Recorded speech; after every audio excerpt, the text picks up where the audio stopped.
Je fais rentrer dans la salle aussi les derniers participants. Voilà, donc le déroulé de cette réunion donc, qui est prévu sur 1h30. Donc, il y aura tout d'abord une présentation générale de France 2030 par Mélanie Clouard de la DRETS-PACA et une présentation d'appel à projet générique France 2030 et aussi quelques-uns orientés éolien offshore par la DRETS Occitanie. Ensuite, seront présentés les outils du PIA4 France 2030 régionalisé en région sud par les intervenantes, donc Bérangère Bonafou, Magali Dieufay et Sylvie Bertin de la région sud et Mélanie Clouard pour la DRETS-PACA. Ensuite, il y aura une présentation des outils spécifiques France 2030 régionalisés en région Occitanie, donc pour nos adhérents de la région Occitanie, avec Audrey Balaguet pour la région et Corinne Barbeyer et Delphine Xixuna pour la DRETS Occitanie. Ensuite, il y aura une présentation de l'accompagnement au montage de projets innovants par le pôle et la labellisation. Et il y aura une session de questions-réponses. Voilà, donc je vais faire entrer les dernières personnes qui se connectent. Et je vais tout de suite laisser la parole à Mélanie. Et je vais partager la présentation. Mélanie, peut-être si tu veux te présenter le temps que je... Oui, ça marche. Bonjour à tous, donc Mélanie Clouard de la DRETS-PACA et donc plus précisément du service économique de l'État en région.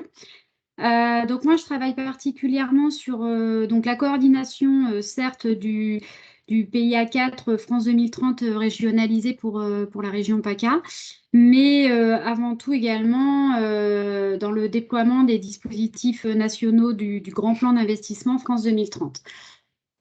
Alors, du coup, je vais te demander, du coup, Manon, de défiler sur le début. Donc, je vais vous faire une présentation assez générale pour bien recentrer ce qu'est le plan France 2030.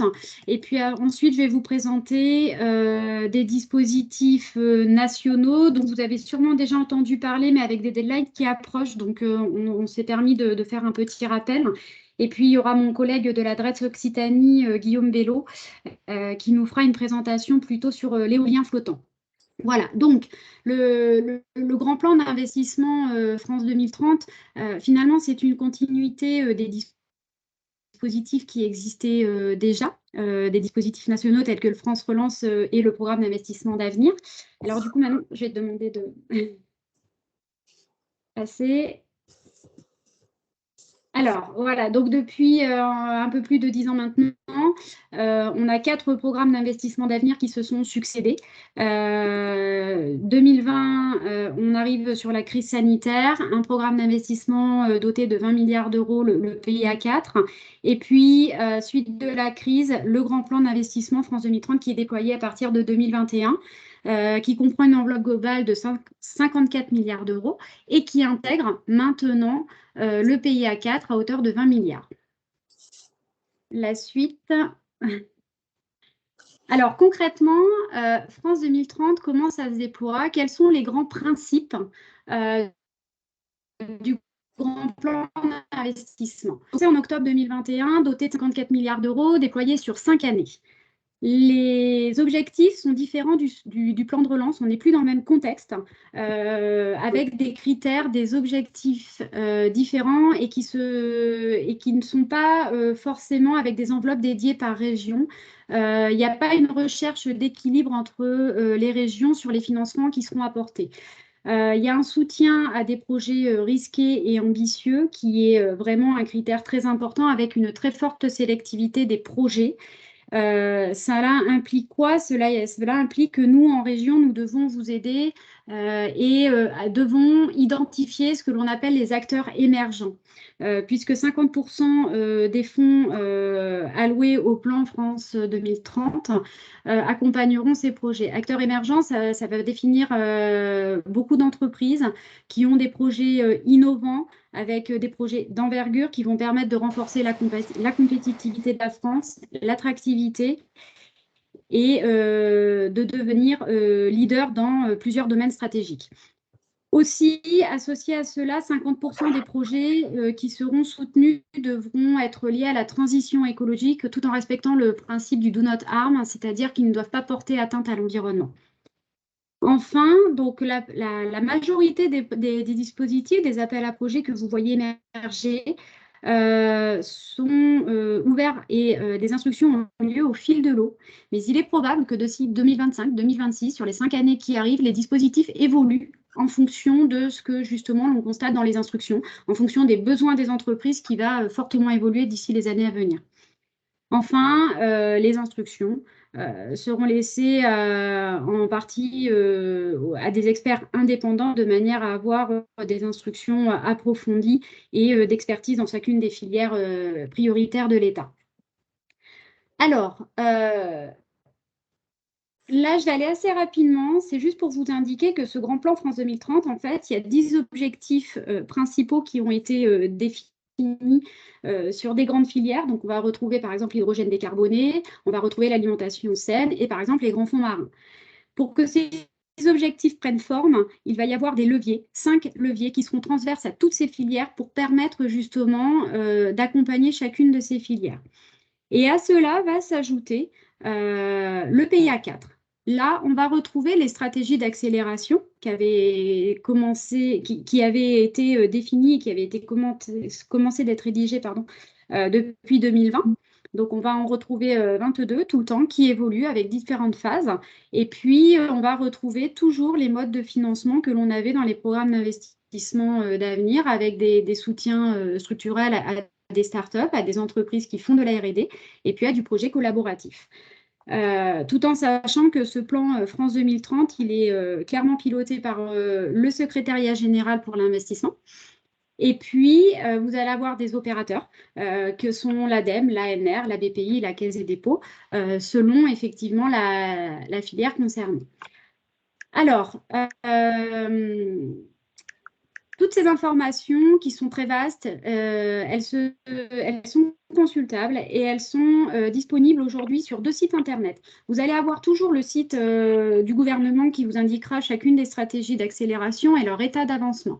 Il y en a par exemple sur l'intelligence artificielle où il y a 2 phases, et bien vous allez avoir exactement le détail des 2 phases et les fonds mis en face. Mais vous allez également avoir le nouveau site du gouvernement France 2030, où en fait, vous allez avoir une recherche possible par thématique sur laquelle vous cherchez des financements et vous allez trouver en face le type de dispositif ouvert aujourd'hui avec les différentes modalités qui vous renverront vers chacun des opérateurs pour répondre au dispositif et faire votre demande de financement. Donc, les liens, ils pourront vous être communiqués, hein, il n'y a pas de souci. Alors, donc là, je vais vous parler de 3 dispositifs nationaux transverses à plusieurs filières, mais auxquels nous, en tant qu'État, on peut vous aider à répondre. Donc le premier dispositif qui a ouvert en début 2022, en janvier 2022, il s'agit du dispositif Première Usine, où là, le but est d'accélérer l'émergence d'entreprises. Ah, j'ai l'impression qu'il y a un problème de visio. Alors, le but, c'est d'accélérer l'émergence de premières réussites d'industrialisation. Je ne sais pas ce qu'il y a. Bon. Par des startups industrielles. Est-ce que vous voyez toujours les slides? Parce que je vois qu'il y a quelqu'un qui a pris le... Oui, non. Non, on voit plus du tout les slides. Alors, ok, il y a quelqu'un qui a pris la main, je ne sais pas. Je vais essayer de repartager. Zut.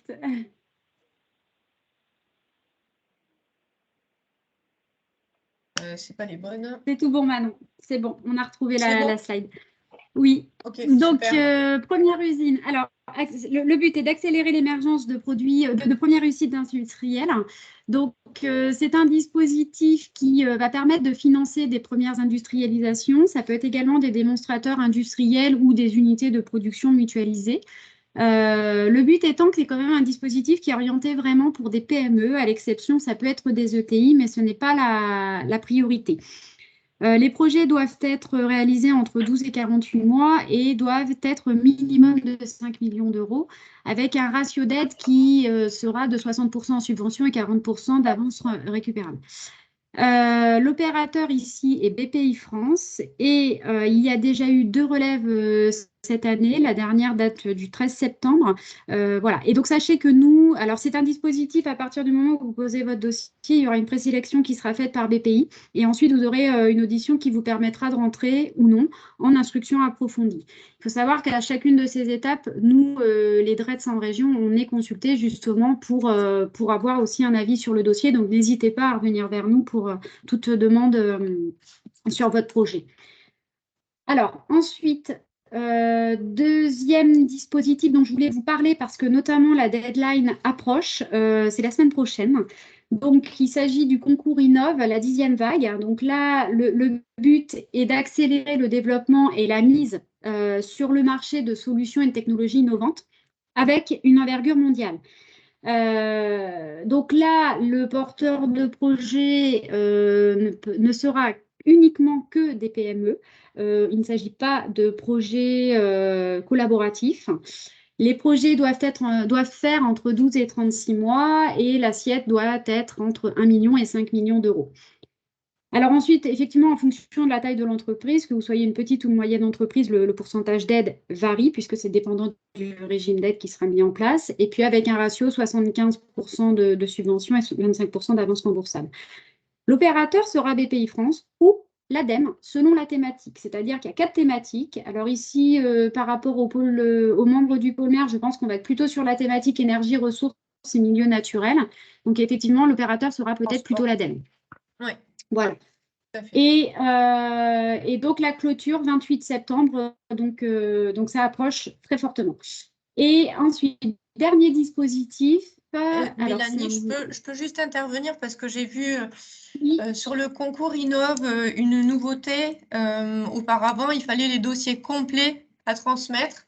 Donc, c'était des dossiers assez conséquents. Ouais. Et là, donc, on passe sur un PowerPoint détaillé. Oui. Et ensuite, après instruction et audition, il y aura un dossier complet à poser. Exactement. Uniquement si vous êtes présélectionné. Donc, je pense que c'est plus souple. Voilà, c'est plus souple et c'est vrai que vu que la date approche, si jamais certains sont un petit peu en limite de temps là, pour répondre au dossier, ça permet quand même d'y répondre plus rapidement. Effectivement, merci Manon pour la précision. Ensuite, dernier dispositif. Alors, c'est vrai que là, on vous présente les choses très rapidement, mais c'est parce qu'après, on a encore beaucoup de choses à vous présenter. Donc, je voulais également vous parler du concours IDEMO, seconde phase, donc, qui est un dispositif de soutien à des projets structurants de recherche et développement. Donc, les projets qui sont attendus à ce concours, ça va plutôt correspondre à des projets de développement de produits ou de services, des démonstrateurs à l'échelle industrielle ou pré-industrielle. Et puis, on va avoir des projets qui auront plutôt des TRL assez élevés puisqu'on va être plutôt entre 7 et 9. Alors, les porteurs de projets, ça peut être une entreprise, mais ça peut être également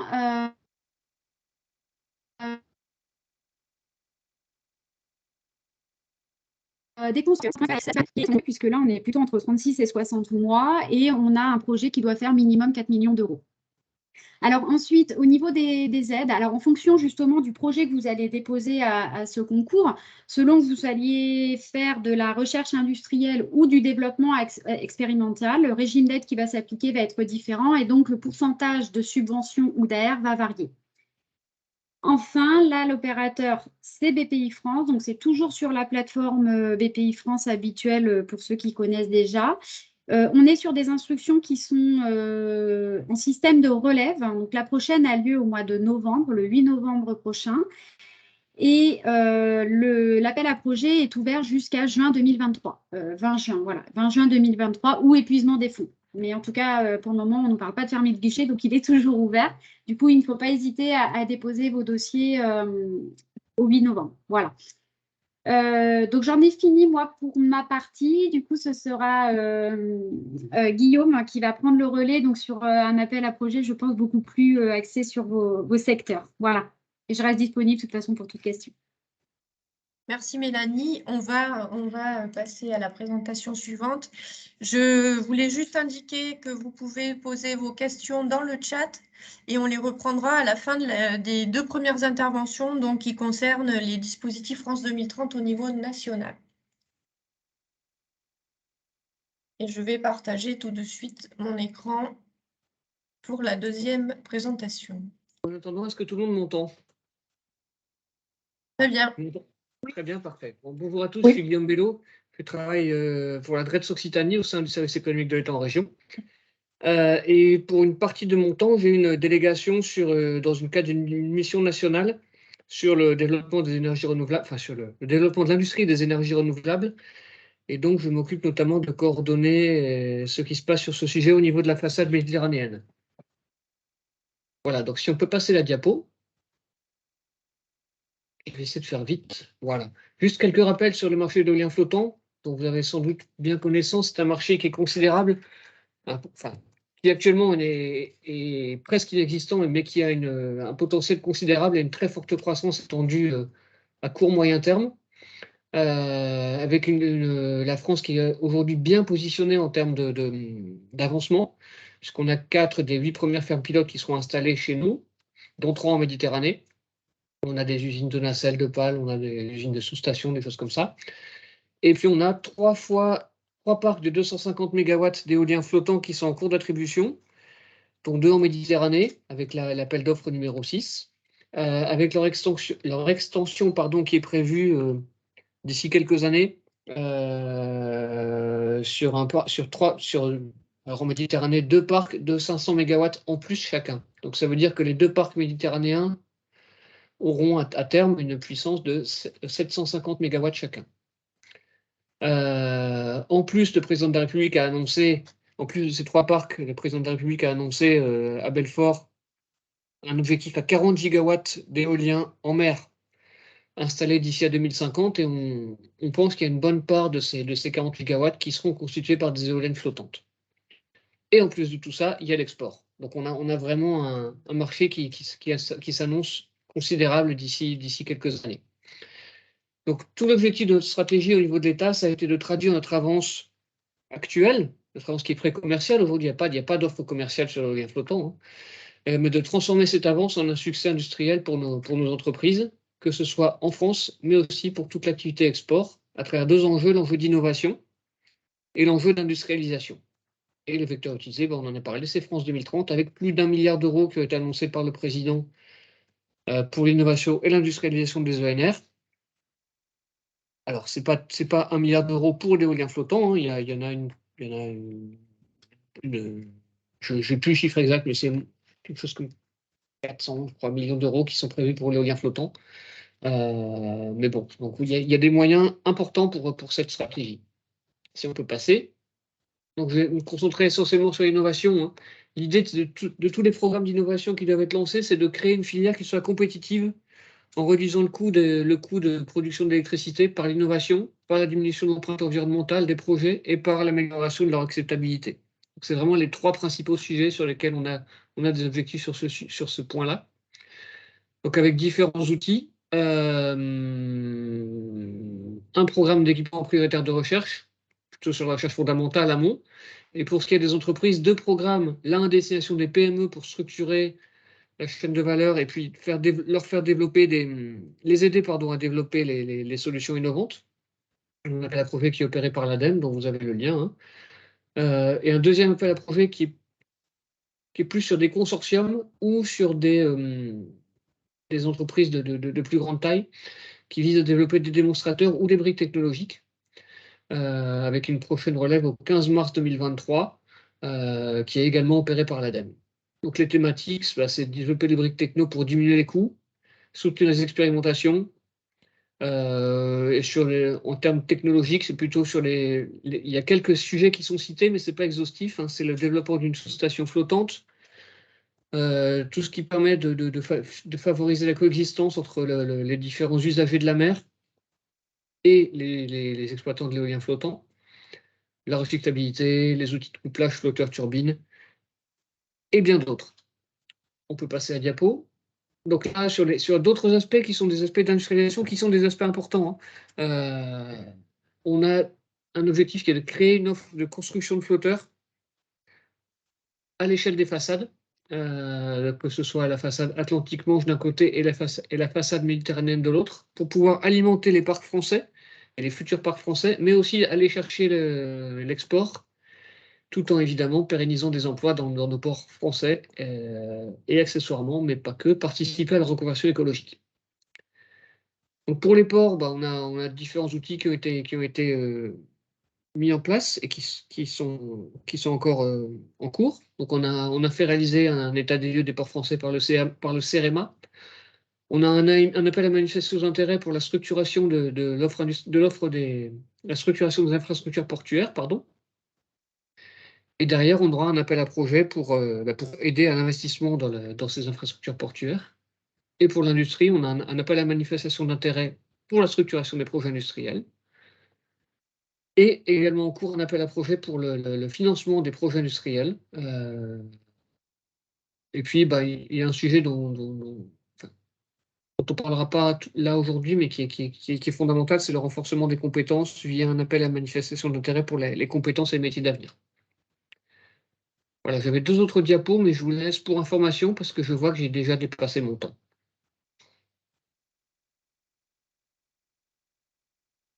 J'ai fini. Merci beaucoup de votre présentation. Alors, on a des questions dans le chat que je vais reprendre. Alors, question classique, pouvez-vous nous envoyer le support de présentation? En accord avec les intervenants, on diffusera les présentations, soit celles qui ont été présentées aujourd'hui, soit qui pourront être revues. Peut-on cumuler des appels à projets sur une même thématique comme Avenir Littoral et IDEMO? Est-ce que vous voulez intervenir? Oui. Du coup, je vais prendre la question. Alors, effectivement, par rapport au cumul d'aides. Alors, ce qu'il faut savoir, c'est qu'un même projet sur les mêmes lots, bien sûr, ne peut pas être aidé 2 fois. Donc, il faut faire attention quand vous déposez votre dossier à finalement définir des lots et voir sur quelle brique vous souhaitez que tel ou tel dispositif puisse apporter un financement. Parce que par exemple, je prends l'exemple des ressources humaines. Si vous avez une ressource humaine que vous avez inscrite, par exemple, au IDEMO, et puis que quelques temps après, cette même ressource humaine, sur les mêmes temps appliqués, va travailler sur le projet première usine, ça veut dire finalement qu'elle sera aidée 2 fois. Donc, ce n'est pas possible, en fait. Ça c'est vraiment quelque chose auquel il faut faire attention. C'est quelque chose à laquelle BPI va faire attention quand ils vont faire l'instruction. Et nous aussi, derrière, quand on va instruire le dossier. Néanmoins, sur ce genre de questions, et notamment pour les dossiers première usine, on a souvent cette question parce que les dossiers première usine sont des dossiers assez vastes. Il y a beaucoup de lots qui sont définis, il y a de l'investissement matériel, il y a de la ressource humaine, il y a énormément de lots. Et donc, du coup, en général, on essaye de s'entretenir avec l'entreprise pour vous aider à définir tout ça. Et le cas échéant, ça peut être également possible avec BPI. Voilà. Je ne sais pas si j'ai répondu à la question, c'est pas oui ou non très clairement, mais en tout cas, voilà, il y a des choses possibles. Ouais. Donc, ça répondait aux questions. Il y avait aussi la question de cumuler IDEMO et première usine. Ça répond, je pense, à cette question-là. Comment se mettre en lien avec des porteurs de projets pour proposer des services ou des collaborations sur des thématiques spécifiques? Alors, peut-être je peux prendre la parole, puisque c'est vraiment dans le rôle premier des pôles de compétitivité. Donc, n'hésitez pas, alors déjà, à participer aux réunions des domaines d'action stratégique qui concernent vos activités. Donc, il y a beaucoup d'informations lors de ces réunions ou de ces journées techniques qui sont données et c'est aussi l'occasion pour vous de rencontrer des partenaires ou des porteurs de projets éventuels qui pourraient intégrer vos compétences. Voilà, donc n'hésitez pas à utiliser le pôle. Je vous mettrai les contacts de chacun des responsables de domaine en fin de présentation. Alors, il y avait une autre question sur « Auriez-vous des dispositifs d'accompagnement à indiquer pour des projets émergents dont la faisabilité reste à établir ?» Alors, sans dévoiler ce qui va être dit juste après, je pense que les dispositifs France 2030 régionalisés vont répondre en partie à cette question. Je ne sais pas si vous voulez compléter, Mélanie. Oui, bah effectivement, je pense qu'on va peut-être vous présenter la suite et ça vous permettra de voir davantage les possibilités que vous avez de financement en région, mais effectivement sur la faisabilité des projets. Si vous êtes bien ou pas en phase de faisabilité, effectivement, c'est quelque chose qui reste à définir pour répondre aux dispositifs régionaux. Donc, on va tenter d'y répondre. Il y a une question concernant le IDEMO national. Les aides accordées sont-elles attribuées sous forme de subventions et d'avances remboursables ou uniquement d'avances remboursables pour ce qui concerne les ETI ou les groupes? Une question assez précise. Alors, sur les... oui, c'est très, très précis. Alors déjà, je pense que c'est sous réserve. Je mets vraiment des points d'attention. Je ne suis pas sûre de moi à 100%, mais déjà, ETI et groupe, ce ne sera pas forcément le même régime d'aide. En tout cas, la règle ne sera pas forcément la même. Et après, il faut voir aussi par rapport au IDEMO national sur quel type de projet vous répondez. Et c'est là où le ratio entre subvention et avance remboursable, il sera variable. Ok, merci. C'était la dernière question pour cette première partie. Je vous propose de passer... Manon, oui. Pardon, si vous me permettez, j'ai dit une bêtise, ce n'est pas 400 millions qui sont réfléchis sur l'éolien flottant, c'est 300, je suis désolé. Mais au moins, le chiffre est le bon. Ok, très bien. Peut-être on pourra le rajouter sur les slides si vous voulez si vous êtes d'accord pour les communiquer. Comme ça. Ok, très bien. Merci beaucoup. Alors, on va passer à la présentation des dispositifs de France 2030 en région Provence-Alpes-Côte d'Azur. Je vais partager l'écran et puis si vous voulez, les intervenantes de la région, activer vos caméras pour qu'on vous identifie. N'hésitez pas. Et si vous voulez vous présenter. Alors, du coup, parce que j'avais prévu prendre la parole et après que ce soit mes collègues de la région, donc à ce moment-là, on peut faire un tour de table, effectivement, et puis je passerai à l'introduction du dispositif régional. Très bien, je vous laisse vous présenter alors peut-être. Je me lance. Bonjour à tous, Bérangère Bonafou, chargée des missions innovation au sein du service financement des entreprises de la région Sud. Donc j'ai particulièrement en charge l'instruction des projets France 2030 PIA 4 régionalisés, à la fois sur la partie individuelle et collaborative, comme vous allez le voir sur les prochains slides. Et Magali Dieloufé, donc binôme de Bérangère sur ces dispositifs. Bonjour, et en complément pour la partie académique, donc Sylvie Bertin, je suis chargée de mission recherche et innovation au service enseignement supérieur, santé, recherche et innovation, et donc j'interviens aussi en binôme du coup avec Magali et Bérangère sur les projets collaboratifs de R&D. Merci. Alors du coup, toujours pareil, Mélanie Clouard de la DRETS PACA. Donc du coup, effectivement, donc moi j'ai travaillé depuis de longs mois maintenant avec mes collègues du Conseil régional de la région Provence-Alpes-Côte d'Azur sur le dispositif régionalisé France 2030, pardon, qu'on connaît plus sous le nom de PIA 4. Donc, c'est une enveloppe de 20 milliards d'euros définie sur la France entière.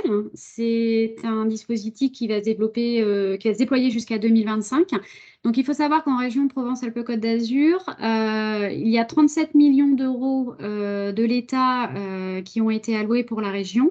Et la région a abondé d'autant, donc de 37 millions, ce qui nous fait sur ce dispositif régional 74 millions d'euros au total. Alors, les grandes Manon, règles, est-ce les que tu- principes... Pardon, Mélanie, Manon, est-ce que tu peux mettre le premier slide, s'il te plaît? Enfin, le deuxième, du Oui, coup. pardon, Voilà, oui, merci. exact, merci. Donc, les grandes bases et les principes de ce dispositif pour notre région sont définis dans une convention quadripartite qui a été signée entre l'État, les services de la préfecture, la région, BPI France et les Caisses des dépôts en tant qu'opérateur et gestionnaire de ce dispositif qui a été signé en décembre 2021. De là, se sont déployés 3 appels à projets qui ont été validés et déployés pour notre région et qui ont été rédigés tout en assurant une continuité avec les dispositifs du PIA 3, en tenant compte justement des mesures qui n'avaient pas forcément très bien fonctionné. Et donc, on a souhaité faire évoluer certaines modalités. Donc, vous le verrez sur les slides ensuite quand on vous présentera les appels à projets. Il y a certaines modalités qui ont évolué volontairement justement pour permettre un maximum de projets dans ce dispositif. En PACA, une des particularités également, c'est que BPI France sera l'opérateur pour les 3 appels à projets, les 3 actions qui sont déployées. Et donc BPI France qui reste notre opérateur. Et par contre, l'instruction et la décision finale sur les projets qui nous seront présentés, à savoir si on veut les accompagner ou non, sera faite mais en tout cas décidé par les services de la région PACA et l'État, l'adresse PACA. Donc voilà, nous, le décisionnaire final, c'est vraiment l'État et la région. BPI est là en tant qu'opérateur pour organiser et vérifier bien sûr l'éligibilité du projet. L'objectif, en tout cas, commun à ces 3 dispositifs qui sont déployés en région, c'est de viser en premier lieu des entreprises qui ont des projets innovants ou des porteurs de projets innovants, que ce soit des projets qui soient à titre individuel ou des programmes collaboratifs. Vous verrez, il y a 2 types de dispositifs qui nous permettent. Et le but, c'est de vous accompagner financièrement pour couvrir des financements justement propres à la R&D, à vos travaux d'innovation ou d'ingénierie. Voilà. Donc, je vais laisser la parole maintenant à Bérangère, je crois, pour le premier appel à projet.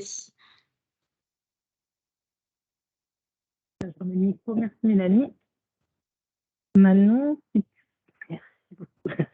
Donc voilà, comme le disait Mélanie, donc sur les 3 actions qui ont été validées, définies et qui sont actuellement mises en œuvre au niveau du PIA 4 régionalisé.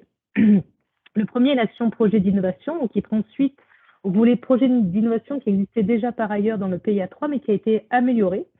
Donc c'est un appel à projet qui vise à soutenir les projets individuels de recherche et développement et d'innovation des PME et maintenant des ETI qui sont situés donc en région Provence-Alpes-Côte d'Azur. Le projet qui doit être déposé peut être en phase de faisabilité, donc on répond un petit peu à la question de tout à l'heure sur les projets en émergence ou en phase de développement ou pré-industrialisation. Tous ces projets-là doivent également répondre aux grandes stratégies régionales qui ont été définies, telles que le SRDE2I, la stratégie de spécialisation intelligence ou même le plan climat régional. Le montant de l'aide qui peut être attribué est conditionné au montant des fonds propres ou quasi-fonds propres de l'entreprise. Ça, c'est une règle quasiment récurrente sur les aides à l'innovation publique. Au niveau du taux d'intervention, on est sur une aide qui est de 50% pour les PME et de 25% sur les ETI. On est régi par le régime d'aide RDI, donc recherche, développement et innovation. Donc, comme je le disais tout à l'heure, le projet peut être soit en phase de faisabilité, soit en phase de développement. Selon le stade de maturité de l'entreprise, on ne va pas intervenir de la même façon. En phase de faisabilité, on peut aller sur une subvention de 75 à 200 000 euros. Et en phase de développement ou pré-industrialisation, on est plutôt sur de l'avance remboursable entre 75 et 500 000 euros. Ce qui fait au global que pour une PME, on attend un projet d'un minimum de 150 000 euros de dépenses et pour les ETI de 300 000 euros de dépenses. Juste petite nouveauté par rapport au PIA 3. Donc, comme je le disais tout à l'heure, c'est ouverture aux ETI. On a baissé l'assiette minimum à 150 000 € au lieu de 200 000 € avant dans le PIA 3. Et la sous-traitance est limitée à 50% dans l'assiette globale des dépenses. Slide suivant. Voilà. Donc là, je laisse la main à ma collègue Sylvie. Est-ce que vous voulez poser des questions individuelles, enfin, par action, ou est-ce qu'on prend toutes les questions à la fin? Ah, on a perdu le transparent, les transparents. J'aurais peut-être pas dû poser la question. J'ai fait une mauvaise manip. Je vous propose de prendre les questions à la fin. Ok. Ben alors, je me lance sur le IDEMO régionalisé. Donc, dans la continuité, là, par contre, non pas du précédent PIA 3 régionalisé, mais dans le nouveau PIA 4 régionalisé, donc France 2030 régionalisé, ont été intégrés les anciens FUI devenus entre-temps PSPC région et donc maintenant IDEMO régionalisé, projet collaboratif de R&D.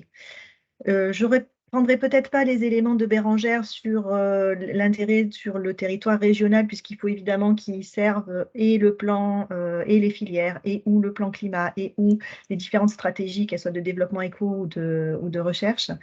Au niveau des projets collaboratifs, en fait, ce qu'il faut retenir, c'est qu'en termes d'éligibilité, ce sont des projets montés en consortium avec au moins 2 entreprises, dont une PME ou ETI, et un laboratoire de recherche publique. Que les projets peuvent être intra-régionaux, c'est-à-dire l'ensemble des partenaires sur une même région, ou interrégionaux, comme c'était le cas précédemment aussi sur les PSPC régions et FUI. Qu'on est bien sur un projet en R&D qui vise un développement de produits ou de procédés et de services qui n'est pas disponible sur le marché, mais dont la mise sur le marché est assez proche. Donc, on est sur des niveaux de TRL plutôt autour de 6-7, même s'il y a des initiales, même s'il y a des briques qui peuvent être un peu en dessous en fonction des travaux potentiellement de recherche qui doivent être menés. Au niveau de la région sud, toutes les interventions, qu'elles soient État ou région, vont être faites en subvention. Donc, on a laissé tomber l'avance remboursable sur les typologies d'aide pour l'ensemble des partenaires académiques et privés implantés sur le territoire de la région sud. On a limité aussi la sous-traitance à 30% de l'assiette d'un partenaire parce que l'idée, c'est bien de monter en compétence les entreprises et les labos, pas pour qu'ils sous-traitent par ailleurs les différentes tâches, en tout cas dans une limite raisonnable. S'agissant de projets qui doivent aller quand même vers le marché de façon assez rapide, l'aide aux établissements de recherche est limitée à 30% de l'aide cumulée sur l'ensemble du projet. Une petite spécificité qui n'est pas forcément reproduite sur l'ensemble des autres régions, en fait, les projets intra-régionaux, c'est-à-dire avec l'ensemble des partenaires sur la région sud, peuvent avoir une assiette cumulée au niveau du budget global du projet, comprise entre 500 000 € et 1 million d'euros. Par contre, uniquement, alors s'ils ont, pardon, je reformule, s'ils ont une assiette comprise entre 500 000 € et 1 million d'euros, les projets portés uniquement par des partenaires en région sud doivent être limités à 3 partenaires, c'est-à-dire 2 entreprises et un laboratoire. S'ils sont au-delà de 1 million d'euros, on applique les règles entre guillemets communes aux projets interrégionaux, c'est-à-dire consortium limité si possible à 5 partenaires. Si on dépasse, ça doit être justifié. C'est avec pour objectif de limiter et de simplifier la gestion de projet qui est quand même assez complexe et qui a pu poser des difficultés sur les précédentes opérations. Comme le disait donc Mélanie, on est en opérateur complètement délégué auprès de BPI-France, que ce soit la part État ou la part région. On peut passer à la slide suivante, s'il vous plaît. Au niveau donc du portage, le projet est forcément porté par une entreprise. Donc là, ça reprend un petit peu effectivement l'histoire des 3 partenaires financés pour une assiette inférieure à 1 million d'euros du projet et tous les partenaires en région sud. À partir du moment où on est au-dessus du million d'euros, on part sur des projets interrégionaux et qui peuvent aller jusqu'à 5 partenaires, le cas échéant, sauf faut dûment justifier.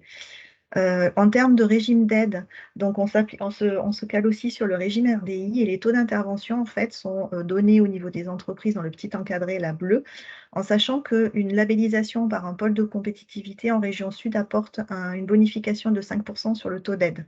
L'idée étant en fait pour nous de bien mobiliser notre écosystème et d'aller chercher vraiment les projets proches de nos filières stratégiques et structurantes pour notre écosystème, d'où cette bonification au niveau des pôles de compétitivité. Donc, chaque entreprise peut avoir une assiette minimum de 100 000 € et les partenaires de recherche de 50 000 €. Donc, on est bien sur de la recherche industrielle hein, pour lever des verrous, mais aller vers le marché de façon assez rapide et donc le développement expérimental préalable à la mise sur le marché.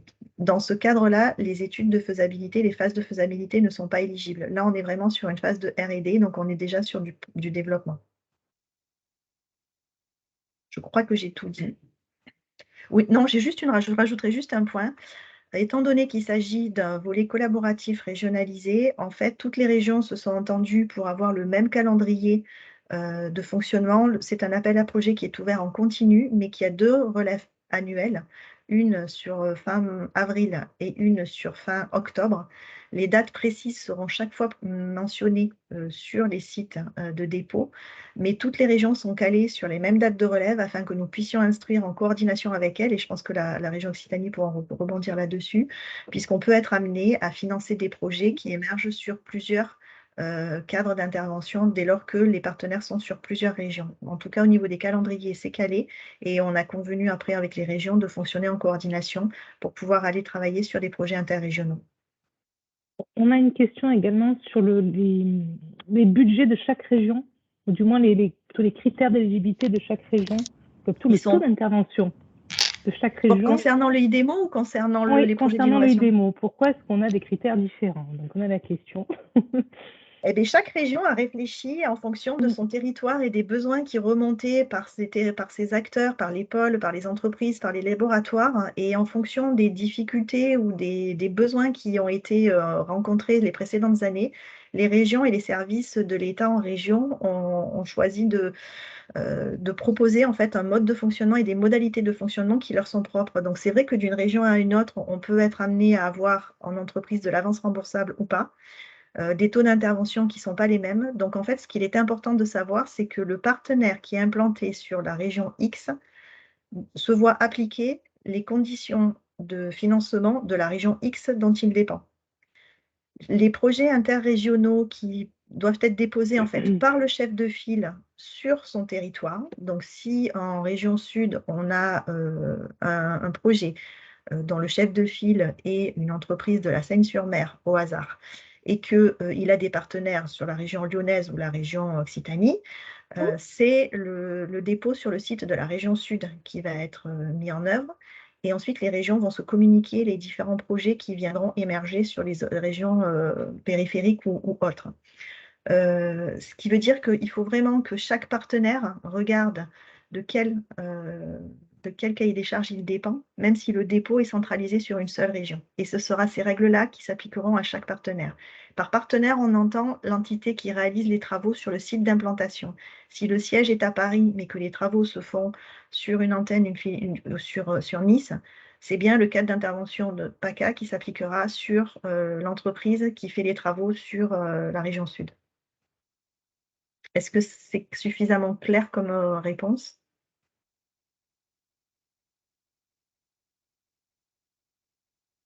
Merci, je pense que c'est très clair.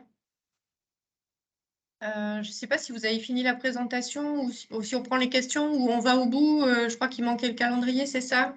Non, il y a également le troisième. Oui, Il y a une troisième action, l'action filière, accompagnement filière. Il y a le troisième appel à projet, donc filière, que je vais présenter, donc, qui s'intitule donc accompagnement et transformation des filières. Alors, l'objectif majeur de ce dispositif, c'est de renforcer la compétitivité des filières stratégiques régionales. Donc là aussi, je ne vais pas revenir dessus puisque c'est celles dont on a parlé, hein, qui sont les SR2I, S3 et Plan Climat de la région PACA. Alors, donc ici, l'objectif, c'est d'avoir un projet qui va avoir un apport concret et déterminant à une filière stratégique et à sa structuration. Le but étant que ce projet doit porter bénéfice à des PME ou des ETI issus de cette filière. Alors, le projet peut être porté par des entreprises de toute taille. Ça peut être porté également par des fédérations. Ça peut être porté par des pôles de compétitivité, des associations, également des établissements publics de recherche. Ce dispositif, donc, il doit, ce projet à minima doit avoir un business plan viable sur au moins les 3 années à venir. Et l'assiette minimale du projet qui sera présentée doit être de 400 000 €. Alors, c'est assez vaste comme appel à projet, c'est-à-dire qu'il y a de nombreux projets qui peuvent se présenter. Mais à titre d'exemple, on va avoir des plateformes, par exemple, mutualisées de matériel. Ça peut être des créations d'unités industrielles. Ça peut être une plateforme pour mettre en commun des compétences techniques ou des outils collaboratifs qui vont permettre d'être, par exemple, utilisés par plusieurs entreprises au sein même d'une filière. Le type d'aide, donc là aussi, on ne peut pas être précis puisqu'en fonction du projet qui sera présenté, ben, il y aura un mixte de subventions et un mix d'AR. Tout simplement, ça dépendra du régime d'aide qui sera appliqué. Ce qu'il faut savoir également, c'est que le taux d'intervention est fixé à un maximum de 50% du projet, sachant que ça ne pourra pas dépasser 5 millions d'aides. Enfin, donc, alors l'opérateur de ce dispositif, donc c'est BPI France, hein, on est toujours sur du PIA régionalisé. Et donc la nouveauté par rapport au PIA 3, c'est que l'assiette minimum des projets a été abaissée à 400 000 €, ce qui va permettre d'avoir plus de projets justement et d'avoir un meilleur accès au dispositif, puisqu'avant le seuil était fixé à 1 million, donc c'est vrai que ça a engagé des projets quand même de grosse envergure.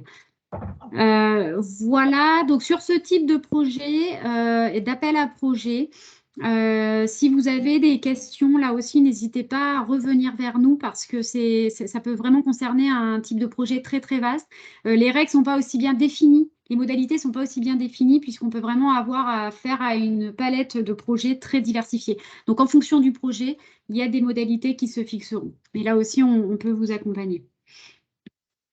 Voilà, et donc je laisse la main maintenant pour terminer à Magali sur la partie planning justement, délai, calendrier et puis les contacts pour les dispositifs régionalisés. Alors, donc, quelques mots sur donc, le calendrier et les processus d'instruction qui sont un peu différents selon qu'on soit en projet individuel ou collaboratif. Donc, pour les projets d'innovation, donc projet individuel, la plateforme de BPI a été ouverte mi-2022. Il s'agit donc d'un dépôt au fil de l'eau en continu et donc il y a des comités de sélection régionaux qui se réunissent chaque mois pour déterminer si les projets vont être financés ou pas. On a un délai à peu près, si le projet est complet, qu'il n'y a pas de questions particulières et donc que l'instruction peut être réalisée rapidement, on a un délai d'environ 3 mois entre le dépôt et la décision. Sur l'action projet collaboratif IDEMO régionalisé, donc là, la plateforme BPI a été ouverte mi-juillet.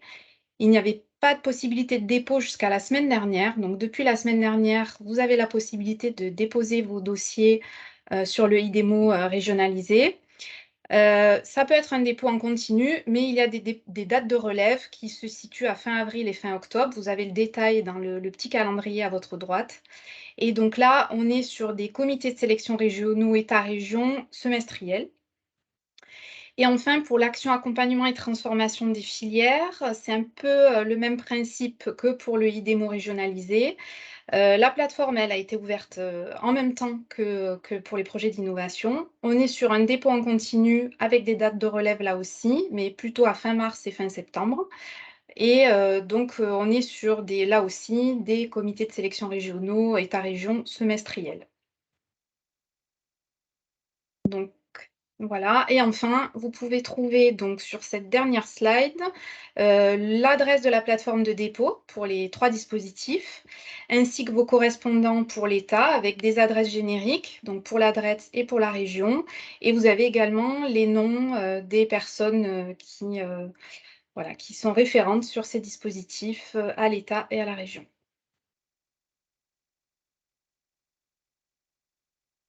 Pour les dates, je vous mets quand même en vigilance aujourd'hui. C'est des dates qui ont été affichées au niveau national. Il faudra quand même être vigilant. Ça restera toujours sur les fins de mois d'avril et d'octobre pour le IDEMO, de mars et de septembre pour l'action filière.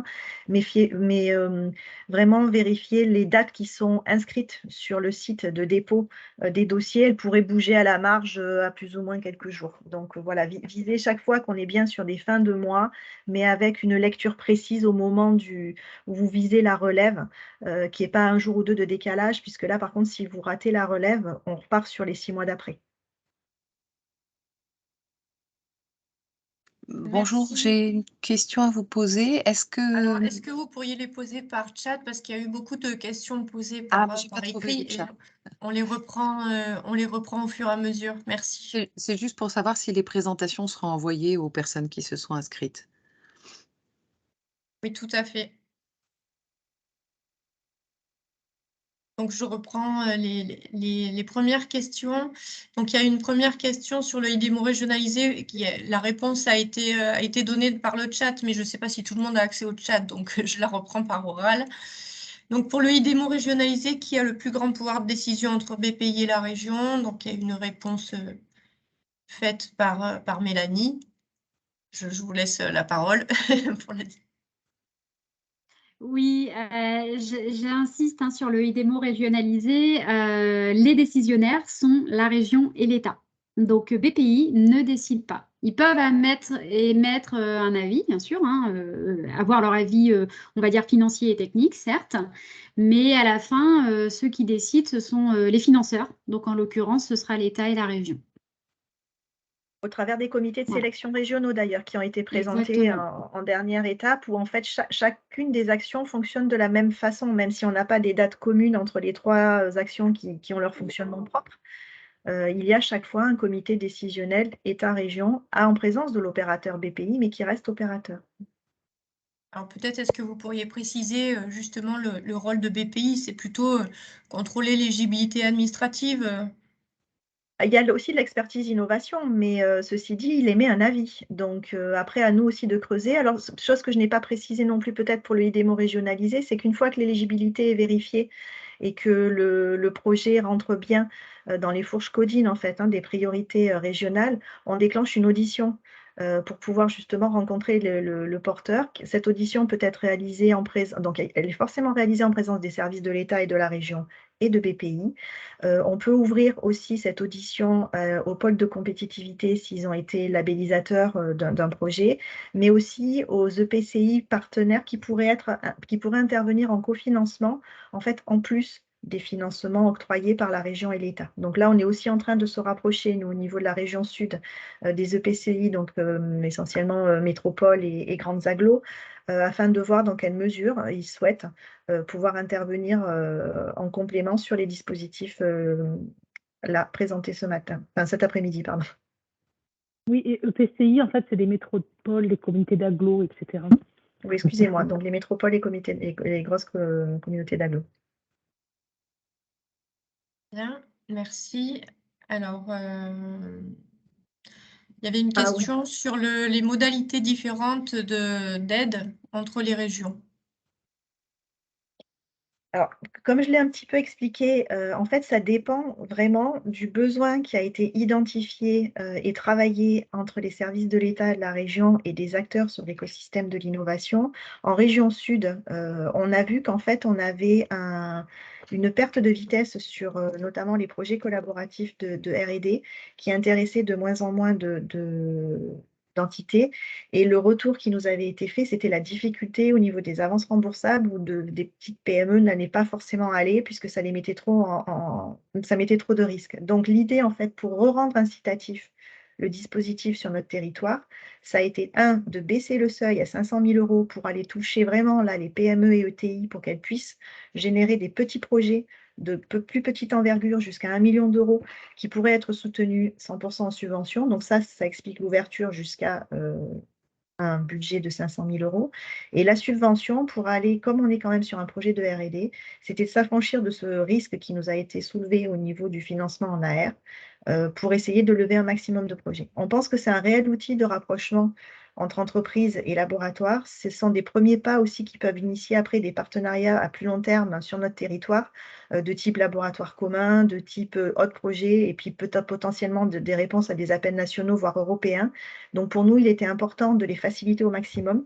On était en phase avec l'État sur cet axe-là au niveau de notre région, donc c'est pour ça qu'on a fait évoluer vers ce fonctionnement-là, et bien entendu avec un arbitrage politique derrière. Donc après, chaque région valide politiquement la façon dont elle veut intervenir sur les différentes actions.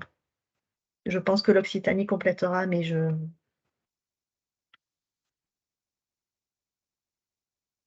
Ok, merci. Une dernière question. Alors, excusez-moi, j'en vois une là, mais attention, là, là, je risque de sortir les crocs. Non, je plaisante.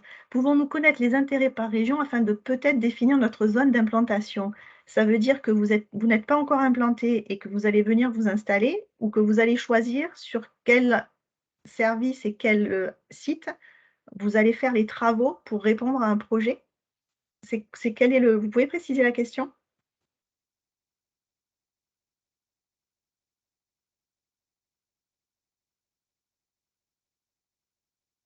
Monsieur Tridon?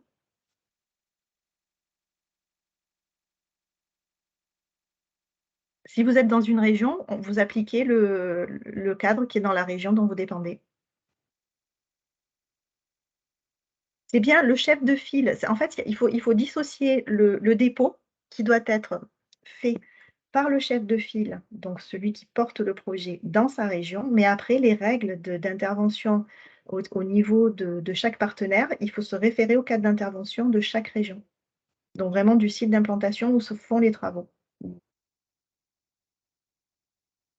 Très bien, merci. On va garder la dernière demi-heure pour faire la présentation sur la région Occitanie. Manon, Donc, juste une oui. réponse, peut-être. Il y a une question sur les OIR de la région. Pas forcément les OIR, mais vraiment les filières stratégiques de la région. De fait, ça fait partie des critères d'éligibilité. Donc, tous ces critères-là sont précisés dans le cahier des charges qui est disponible sur le site dont vous avez le lien dans le dernier slide. Donc, oui, bien sûr, il faut forcément que ça rentre dans les priorités régionales de la région Sud. Ok. Merci de ces précisions. Il y a eu pas mal de merci donc, pour la clarté des présentations. Et on reste à disposition dans tous les cas. Voilà, par mail. Oui, il y aura encore, si vous voulez rester à la fin du webinaire, il y aura une session questions-réponses. Donc, on va passer maintenant au dispositif France 2030 régionalisé en région Occitanie. Si vous souhaitez allumer vos caméras et vous présenter le temps que je partage le PowerPoint, n'hésitez pas. Donc bonjour, Audrey Balaguet pour la région Occitanie. Donc on va faire une présentation à 3 voix avec Corinne et Delphine, mes collègues de l'État. Donc moi je suis à la direction de l'économie sur le service filière et en charge du suivi des appels à projets France 2030 régionalisés. Je laisse Delphine et Corinne se présenter, puis après on enchaînera. Bonjour, Delphine Cicluna de la DRETS Occitanie. Je suis au service économique de l'État en région en charge de la filière numérique et des écosystèmes d'innovation. Et je m'occupe plus particulièrement de l'appel à projet innovation. Donc, bonjour, Corinne Berbeyer, également à la DRETS et au CER Occitanie. Et je suis exactement sur les mêmes thématiques que Delphine, c'est-à-dire filière numérique et innovation, mais on a une partition territoriale, entre guillemets, entre nous deux, vu la couverture de la région sur 13 départements. Donc, qui répond à peu près aux anciennes coupures qu'on avait avant la fusion. Et contrairement à elle, qui est sur le volet innovation régionalisée, moi, je vais être sur IDEMO, régionalisé, en pilotage. Donc, bien sûr, pardon, en collaboration avec Audrey. Ouais. Si on peut aller juste sur la slide suivante. Alors, un point de contexte, je pense que je ne vais pas m'appesantir parce que sur le contexte de France 2030 régionalisé, nos collègues l'ont bien fait, donc je ne vais pas revenir dessus, sauf si après il y a des questions.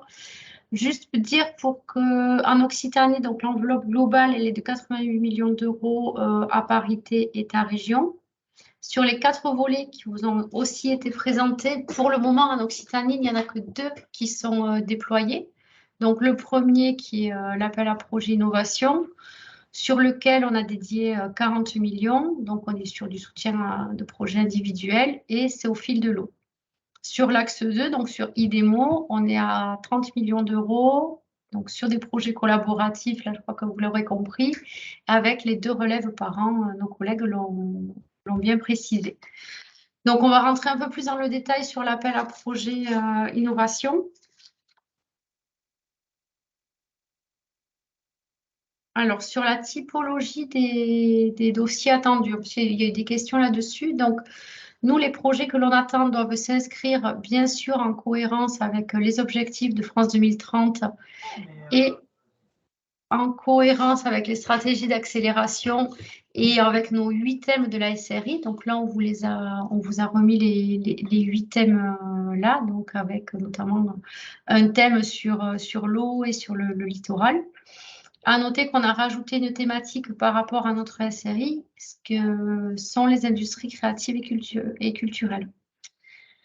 On est sur des projets de faisabilité ou de développement sur 36 mois maximum. Donc l'idée, comme sur les autres appels à projets, c'est d'accélérer l'émergence de nouveaux leaders, favoriser l'envergure et d'avoir des projets le plus innovants et le plus ambitieux possible. Donc, on a précisé sur la slide suivante, par rapport justement à ce que, en tant que région Occitanie, nous, ce qu'on attend sur le type de projet que l'on souhaite accompagner au-delà des thématiques que l'on vient de vous présenter. Donc, c'est vraiment des projets qui amènent un véritable saut technologique pour l'entreprise. Ce qu'on ne souhaite pas accompagner, si possible, ça va être du développement classique, entre guillemets, ou de l'incrémentation de solutions. Il faut vraiment que le projet, il va amener le développement d'un nouveau produit ou d'une solution et qui va faire que l'entreprise, elle va développer de nouvelles compétences technologiques ou de nouveaux savoir-faire. Et toujours dans ces domaines des stratégies d'accélération de l'État et de la SRI. Bon, de façon un peu plus classique, j'ai envie de dire, il faut que les projets présentent un risque technique, commercial ou financier pour un peu amener l'intervention public et que ça réponde à un marché bien identifié. Avec une certaine un peu souplesse pour les projets qui vont être hors métropole. Enfin, nous, le souhait aussi, c'est d'amener l'innovation sur tout le territoire. C'est vrai que les projets sont très centrés sur notre métropole, Toulouse et Montpellier, et on aimerait bien que l'innovation irrigue aussi. Alors, ça fait un peu caricature, mais on sait qu'il y a d'autres projets qui sont menés ailleurs, mais on aimerait vraiment que l'innovation irrigue l'ensemble du territoire. Et également, on regardera les projets un peu primo-innovants. Le but, c'est que de nouvelles entreprises bénéficient de ces dispositifs. Donc, je vais laisser la parole à Delphine pour compléter la suite. Alors, s'agissant des bénéficiaires éligibles, il s'agit des petites et moyennes entreprises et des ETI qui peuvent proposer un projet. Et l'établissement porteur du projet devra être basé en Occitanie. Et ces entreprises qui déposent le projet ne doivent pas faire l'objet d'une procédure collective en cours, ni être en difficulté au sens des réglementations européennes. Merci.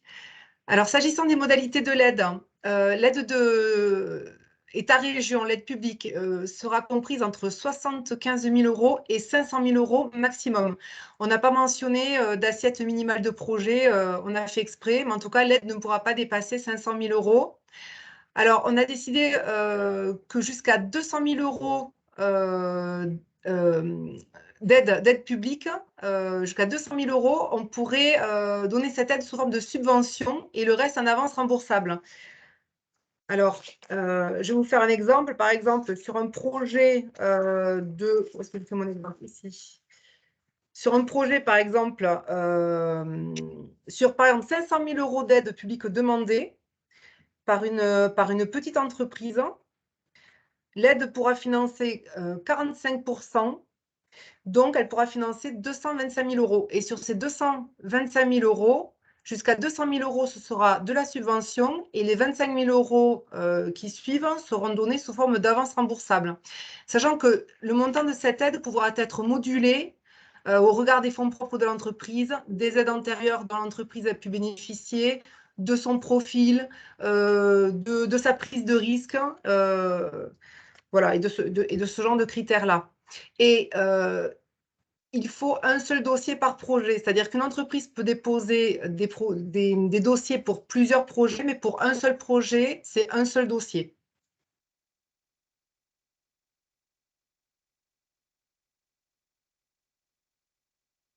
Alors, s'agissant de la procédure de sélection, alors l'instruction des dossiers, elle est conduite par notre opérateur BPI France, en lien avec les services de l'État et de la région. Les dossiers peuvent être déposés sur la plateforme de BPI France qui est accessible via l'adresse qui est mentionnée dans cette présentation. Alors, à noter, les porteurs de projets peuvent s'appuyer sur l'ensemble des pôles, mais aussi sur les services d'ADOC, qui est l'Agence régionale de développement économique et d'innovation de la région, du conseil régional, pour le montage du dossier en amont du dépôt. Donc, les entreprises peuvent bénéficier d'aide au montage du projet. Et comme on a déjà reçu pas mal de questions, on est en train de préparer une foire aux questions qui est en cours de finalisation et qui sera mise en ligne également sur le hub. Voilà, le hub, il est accessible via le lien qui est au-dessus. Alors, il y aura un comité de sélection tous les mois, donc ça a déjà commencé ce mois-ci, tous les mois, et les entreprises qui auront déposé des dossiers pourront être auditionnées, voilà, donc par BPI France, l'État et la région. Il faut s'attendre à recevoir une visite ou un échange, en tout cas, est à prévoir avec BPI France, la région et l'État pour les dossiers proposés. Et ensuite, on s'est fixé l'objectif de pouvoir conventionner avec un projet s'il est validé au plus tard sous 4 mois, à partir du moment où BPI France considère que le dossier est complet. Voilà, j'en ai fini sur ce point-là.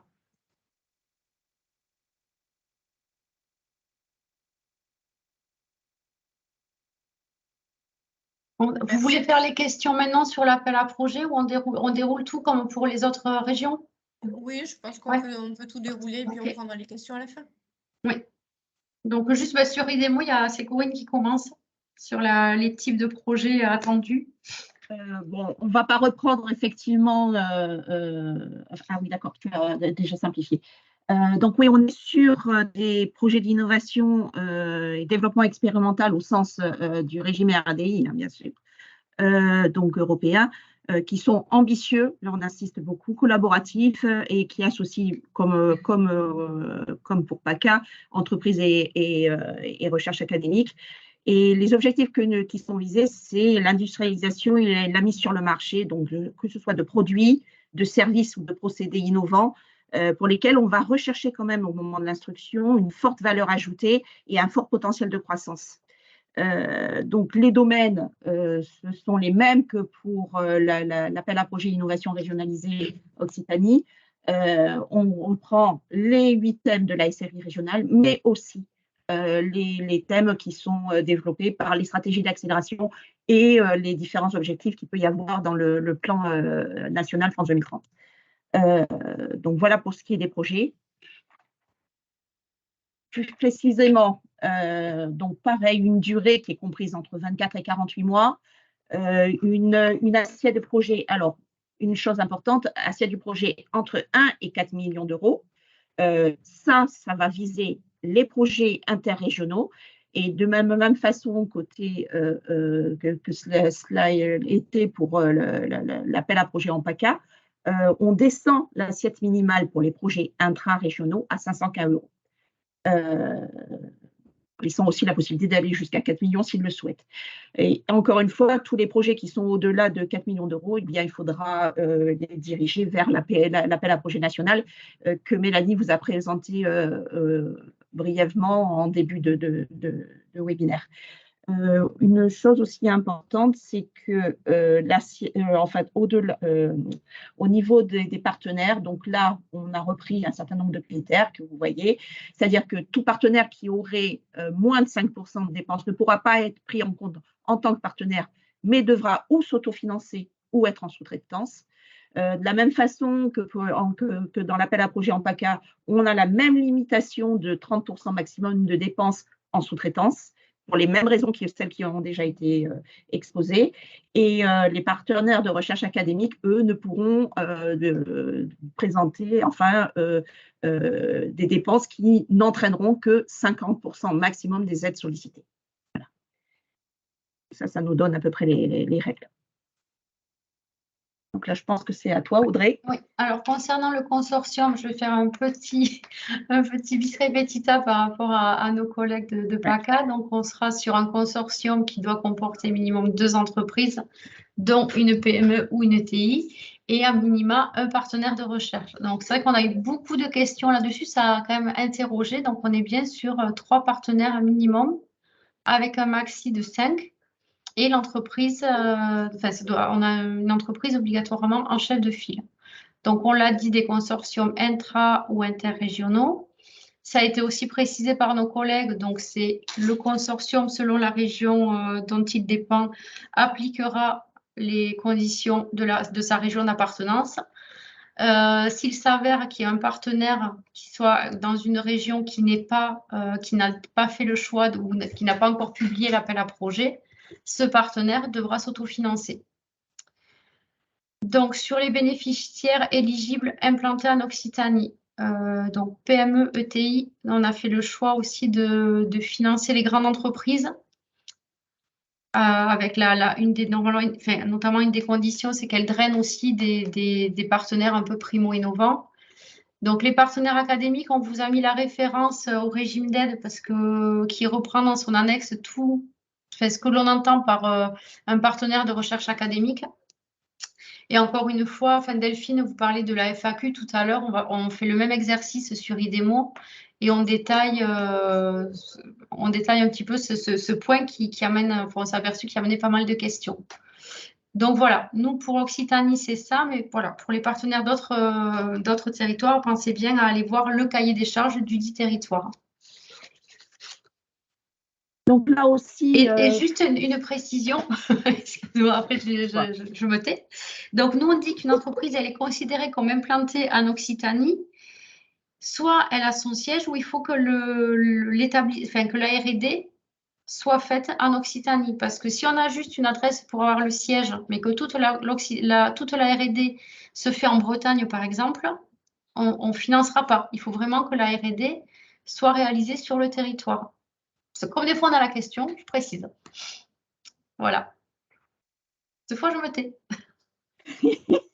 Donc, concernant les modalités de l'aide, elles sont légèrement différentes par rapport à ce qui vous a été évoqué par l'équipe État-région en PACA.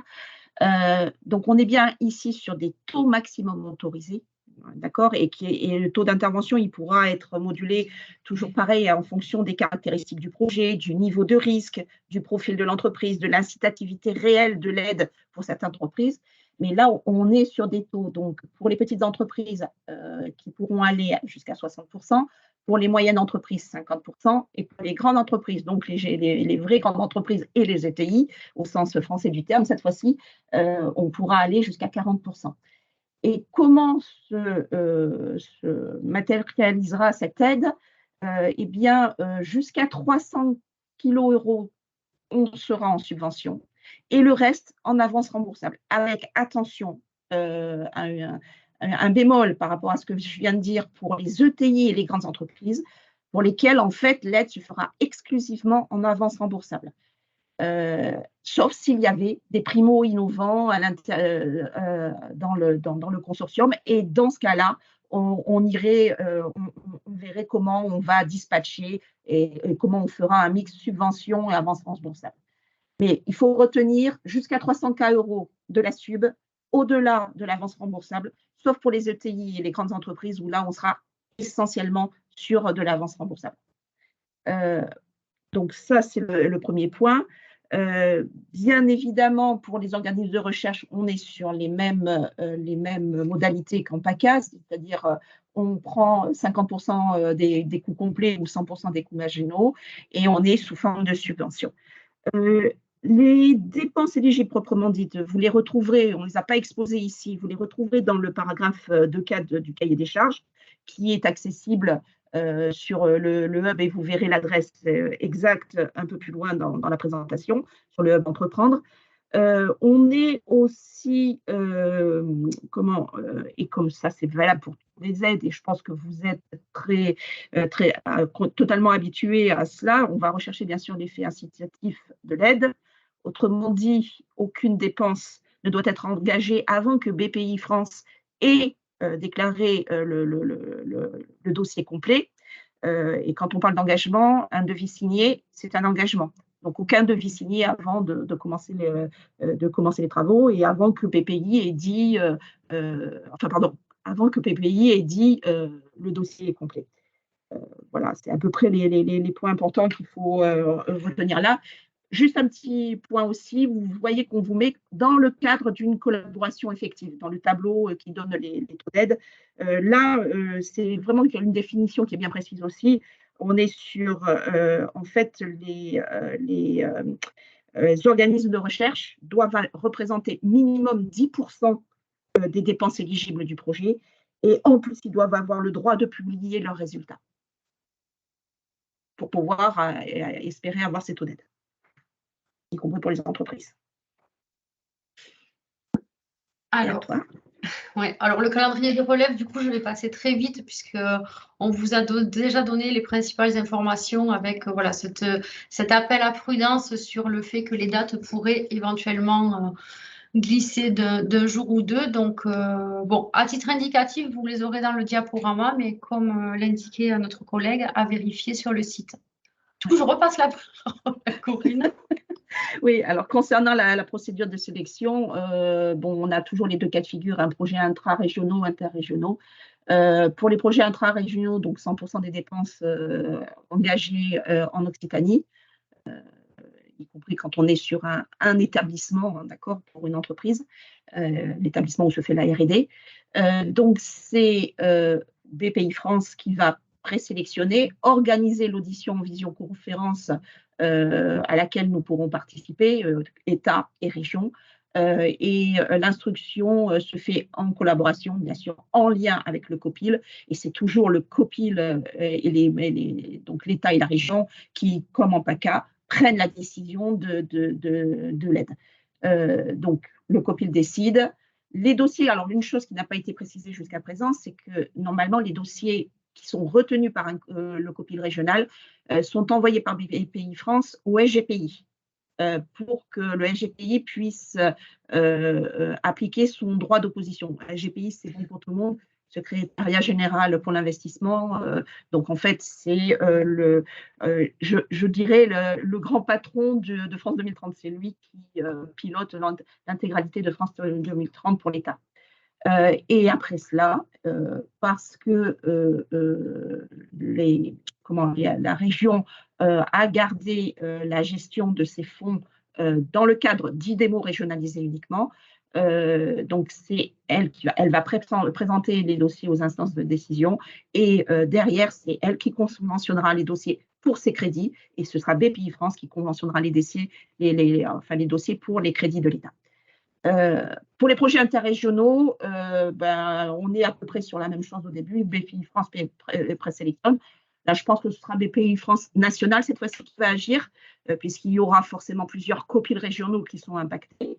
Et derrière, chaque COPIL régional fera remonter ses propositions de cofinancement. Et lorsqu'on arrive à boucler l'ensemble du financement du projet, à ce moment-là, pareil, projet retenu, dossier retenu sont escaladés au SGPI toujours pour qu'il puisse appliquer son droit d'opposition. Et après, s'il n'y a pas de veto, eh bien, on pourra continuer la machine et décider des financements et conventionner.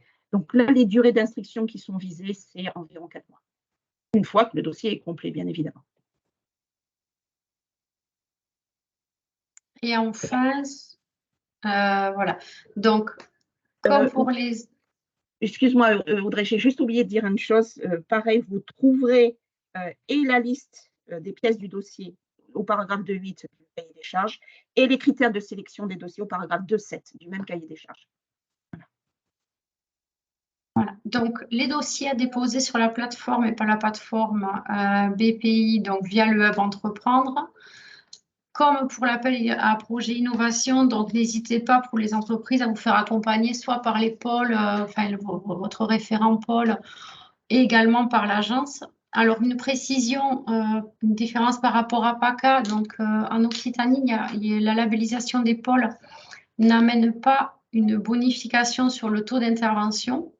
Alors, la raison, parce que je pense que la question va arriver, c'est qu'en fait, notamment sur le numérique, on n'a pas de pôle en région. Alors, il y a le pôle Aerospace Valley qui a une partie sur l'IA, mais ce n'est qu'une partie du numérique. Donc, on ne voulait pas que certaines entreprises soient pénalisées par rapport à d'autres du fait de l'absence de pôle sur le territoire. Donc, le choix a été fait de ne pas amener de bonification. En revanche, c'est quand même pris en compte et c'est un plus, ça peut nous servir, entre guillemets, de validation technique. Donc, la labellisation entre en ligne de compte. Alors, vous allez me dire, le nerf de la guerre, c'est le taux d'intervention, certes, ça n'a pas d'action là-dessus, mais c'est quand même, ça a quand même son importance et c'est quand même regardé dans le cadre de l'instruction du projet. Voilà.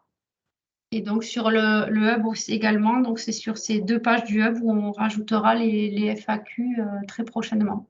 On est en train de les consolider. Voilà pour la présentation. Merci beaucoup. Est-ce qu'il y a des questions spécifiques? Je n'ai pas vu de questions spécifiques dans le chat. Je pense que la plupart des questions ont été posées précédemment. PACA a pas mal débroussaillé le il pourrait y avoir des spécificités ou des différences par rapport aux appels à projets de PACA qui pourraient interpeller. Donc, on va attendre un peu peut-être. Bon, je voulais juste compléter, pardon, Bérangère Bonafou, Région Sud, par rapport à la labellisation. Chez nous, effectivement, on n'a pas tous les pôles de compétitivité qui représentent toutes les thématiques. Par contre, nous avons fait le choix, effectivement, d'accepter les labellisations de projets, même pour des pôles qui sont hors région, mais uniquement dans le cas où il n'existe pas de pôle thématique sur notre territoire. Je prends l'exemple, par exemple, d'un projet dans la filière bois. On n'a pas de pôle de compétitivité filière bois sur notre territoire. Donc, un projet qui serait labellisé à l'île au futur sur Bordeaux, mais dont les travaux de R&D seraient sur la région sud, pourrait être considéré comme labellisé, du moins pourrait obtenir la bonification de labellisation si labellisé par le pôle des îlots futurs. Je ne sais pas si j'ai été très claire. Dans ma tête, ça a été un peu brouillon, mais Non, c'était clair. C'est clair, c'est vrai que cette question, alors moi je voulais revenir sur la partie projets interrégionaux, puisque au niveau du pôle mer, on a souvent des projets intra-régionaux, mais aussi interrégionaux, donc en Méditerranée, ou avec notre pôle mer jumeau qui est le pôle mer Bretagne-Atlantique. Et donc voilà, je pense que c'est intéressant d'avoir les deux façons, enfin les façons de fonctionner de chaque région pour bien comprendre aussi comment ça va pouvoir s'articuler au niveau du côté interrégional. En sachant, juste Sylvie Bertin, en complément, au niveau des sites en fait, qui sont déployés sur chacune des régions, il y a un maquettage qui a été fait. Ce n'est pas des sites très différents. Il y a des spécificités qui sont reportées de fait par rapport au cadre d'intervention, etc. Mais ils ont tous plus ou moins la même maquette. Donc, que l'on dépose sur la région Occitanie, la région Sud, la région Bretagne, la région Aura, malgré tout, on a des petites maquettes d'entrée qui sont identiques. Après, il faut aller chercher vraiment les appels à projets spécifiques des territoires pour voir quelles sont les conditions auxquelles peuvent prétendre les partenaires implantés. Alors, et je rejoins tout à fait ce que disait la région Occitanie tout à l'heure. Il faut que ce soit le lieu de réalisation des travaux de R&D. Effectivement, si le siège est en région sud, mais que les travaux se font en Bretagne, le financement ne pourra pas venir de la région sud. C'est ce que disait exactement la région Occitanie. En fait, sur le IDEMO régionalisé, les règles hormis les modalités d'intervention, mais sont quand même relativement similaires, puisqu'en fait, on a traduit dans le France 2030 régionalisé les anciens projets collaboratifs qui étaient gérés au niveau national. On les internalise côté régional pour amener une plus-value aussi par rapport à notre territoire. C'est ça. Il devrait bien y avoir à peu près 80%, voire plus de troncs communs entre tous les appels à projets régionaux respectifs des différentes régions, quoi. Donc, nous aussi, on va être amenés à connaître un peu les conditions des autres régions pour arriver aussi à comprendre et à bien s'articuler avec elles. Ça, c'est évident dans le cadre de nos échanges. Par contre, la seule différence par rapport à PACA, j'ai oublié de le dire, autant pour l'appel à projet innovation, ça a été délégué à BPI, c'est BPI l'opérateur. Pour IDEMO, la région a fait le choix de gérer en direct le dispositif. Donc, pour l'État, ça reste BPI l'opérateur. Côté région, on instruit en direct. Mais bon, après, ce sera transparent, mais bon, juste pour la différence. Sur tous les volets? Non, sur IDEMO. IDEMO. Juste IDEMO. Il y a une bonne question dans le chat là. Alors, je vous confirme qu'en fait, c'est le chef de file, donc le porteur, qui initie la demande sur le site de sa région. Mais après, il va mentionner les différents partenaires qui sont associés à son projet et qui vont recevoir en fait un mail de connexion pour pouvoir venir implémenter leurs données dans la base BPI. En fait, la base, au final, elle va être, pour vous, c'est complètement transparent, mais derrière, il y a un outil qui se veut national pour qu'on puisse échanger quand il y a nécessité et quand il y a interrégion. Donc, du coup, le chef de file dépose est à l'initiative du dépôt du dossier. Il précise quels sont ses partenaires et les partenaires vont devoir venir chacun d'entre eux alimenter leurs différentes parties avec les tableaux financiers, les liasses, etc., tout ce qui va bien pour déposer le dossier. Attention, ce qui veut dire que la date du 26 octobre, il faut que ce soit entièrement déposé, y compris par les partenaires. Oui, donc ça veut dire qu'il faut prévoir quelques jours avant d'avoir fait ce dépôt pour pouvoir fournir les dernières pièces justificatives pour l'ensemble des partenaires. Voilà. Et checker bien qu'il n'en manque pas une, puisque sinon, ça reporterait de 6 mois. Donc voilà, soyez bien en vigilance, parce que c'est vrai que souvent, les dossiers, on les voit arriver la veille pour le lendemain de clôture. Donc, soyez vigilants sur ces modalités de dépôt. Okay. Peut-être même rajouter une question. Moi, je me pose moi-même les questions. Pour le contrat de consortium, au niveau de l'Occitanie, est-ce qu'il vous faut le contrat de consortium signé dès le dépôt de la demande ? Ou est-ce que vous l'acceptez a posteriori ou au moment ou juste avant le décaissement des fonds? Je ne sais plus trop, mais on va le retrouver. Nous, c'est en mode de projet. Moi, j'aurais pas. Je pense qu'on l'avait rajouté dans la liste des pièces demandées. Ouais, oui, mais en mode projet, pas en signé. Ouais, en mode projet. Oui, parce que les consortiums s'engagent rarement à signer un accord s'ils n'ont pas la certitude d'avoir ce qu'on fait, nous, dans nos conventions, parce qu'en plus, c'est nous qui gérons en direct. Ce qu'on fait, c'est qu'on demande un draft au dépôt et par contre, le versement du premier acompte est conditionné à la signature de la convention, de l'accord de consortium. Comme nous. Voilà. Comme nous, alors. Dans beaucoup d'appels à projets nationaux, c'est le cas. Oui, on a spécifié en toutes lettres le projet d'accord de consortium. Et par contre, comme on est sur de la collaboration effective, il faut que ce projet, comme l'accord final, mentionne le droit pour les organismes de recherche de publier les résultats de leurs propres recherches réalisées dans le cadre du projet. Parce que sinon, on ne peut pas aller jusqu'au taux d'aide qu'on a indiqué là. Et ça, ce n'est pas une règle interne Occitanie, c'est vraiment la règle du régime d'aide tout bêtement. Bon, merci beaucoup. On a pris un petit peu de retard, donc je me permets de terminer la présentation qui était prévue. Avec, je vais essayer d'aller relativement vite mais de détailler quand même l'accompagnement du pôle dans tous ces dispositifs-là. Hop, je reviens sur mes slides. Et puis, s'il y a des questions, on pourra toujours les prendre à la fin de la présentation. Donc, qu'est-ce que c'est la labellisation d'un projet, les intervenants des régions et DRETS ont parlé de labellisation. Donc, pour pour les nouveaux entrants dans le pôle mer, la labellisation, en fait, c'est une garantie de qualité pour votre projet qui s'appuie sur des compétences de l'équipe du pôle, mais aussi d'un comité de pilotage qui est représentatif de nos adhérents, qui est constitué de PME élus, de grands groupes OETI, d'instituts de recherche. Et donc, ce comité de pilotage qui est représenté par à peu près une trentaine d'élus, va statuer sur la labellisation du projet, c'est-à-dire dire si le projet est pertinent, s'il va vraiment se différencier par rapport à l'existant, si le marché est crédible, si le consortium est équilibré et s'il va mener à bien le projet qui est envisagé. Voilà, tout un tas de critères voilà, qui vont montrer que le projet est pertinent. Donc, la labellisation d'un projet, c'est un service qui est compris dans l'adhésion et c'est aussi un processus qui est partagé avec le pôle mer Bretagne-Atlantique. Ça, c'est quelque chose qui est assez original. Donc, on est pôle mer Méditerranée et façade Bretagne et Atlantique. Et il y a également un autre pôle mer.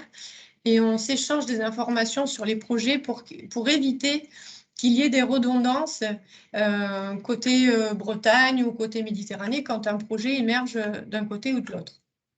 Et évidemment, on enrichit également les projets. Il peut y avoir des partenaires qui soient intégrés au consortium quand il y a deux projets qui se montent en parallèle. Donc ça, c'est quelque chose d'assez original et puis qui permet d'avancer aussi dans les projets.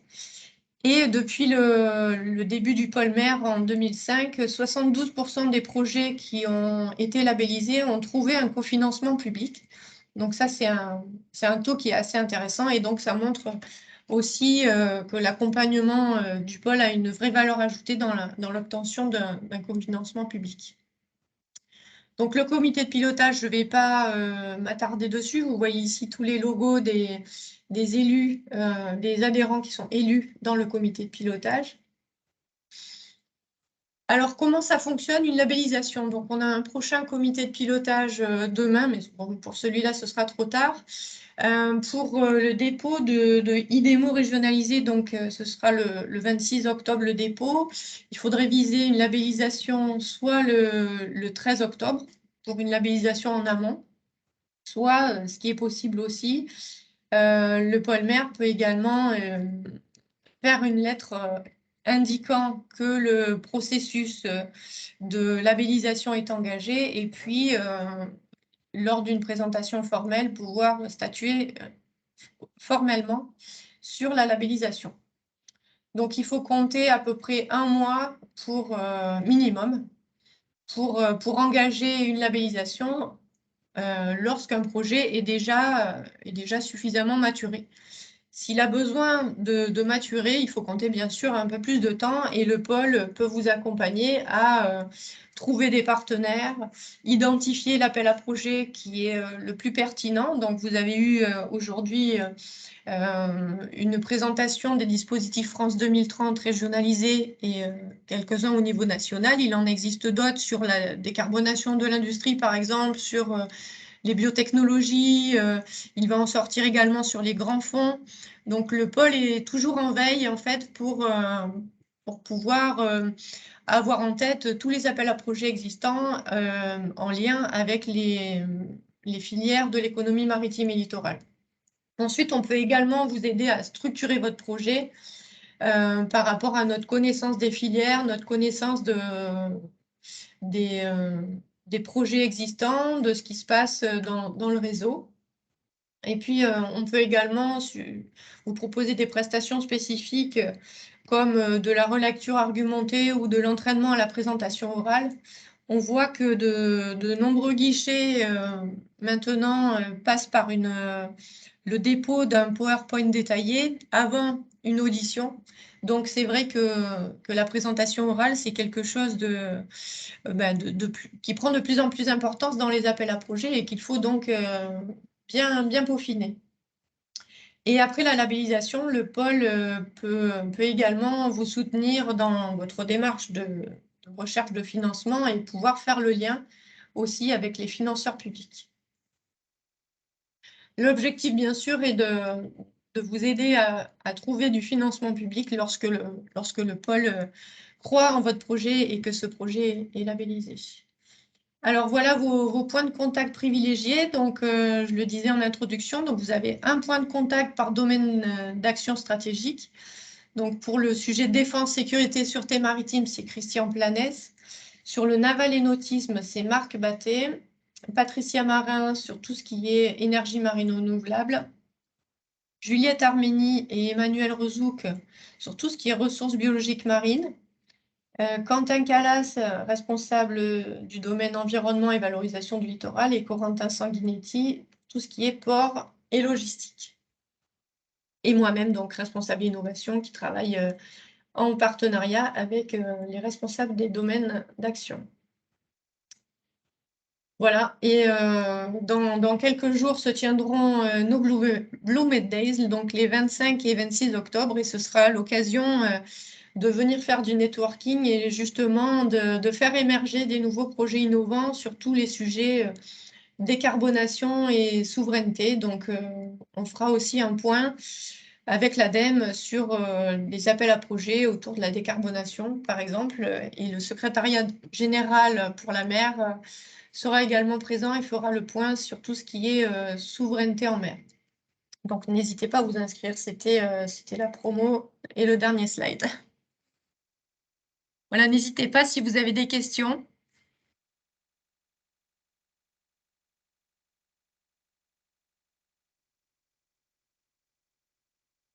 Si c'était... Est-ce que je peux en poser une, moi, en tant que région Sud? Est-ce que parmi les personnes qui sont connectées, il y a des projets en émergence qui sont déjà dans leur tête?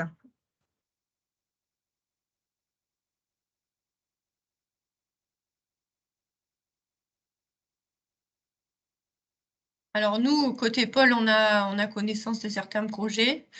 Mais voilà, si les porteurs sont... On a invité les porteurs à venir participer à cette réunion, mais voilà, je les laisse se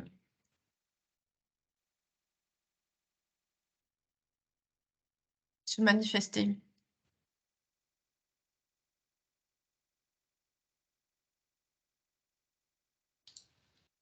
Donc voilà, quelques projets qui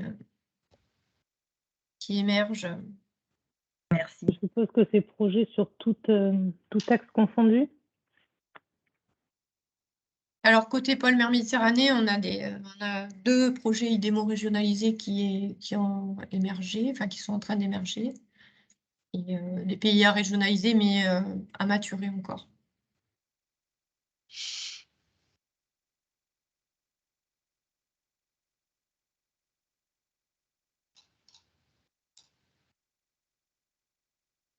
Voilà. Bah, écoutez, je ne sais pas s'il y a d'autres questions ou sinon, je vais vous remercier pour vos interventions, votre participation active et vos questions. Et puis, donc, vous recevrez les présentations sous format PDF dans les jours qui arrivent. Merci beaucoup. Merci Manon.